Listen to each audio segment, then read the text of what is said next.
জয় গুরু।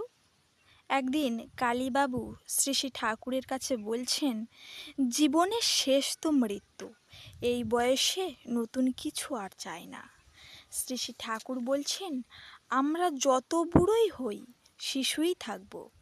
জীবনের আশাকে বিদায়ও দিতে পারি না, দিইও না। বিদায় দিয়েছি বলে ধাপ্পা দিতে পারি মাত্র।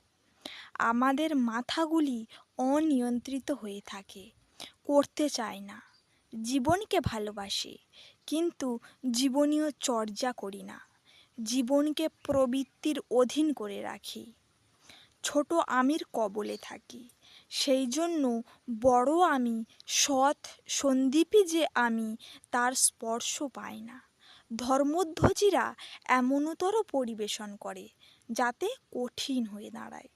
অথচ জীবনের মতো এত সহজ আর কিছু আছে কিনা জানি না। জয় গুরু।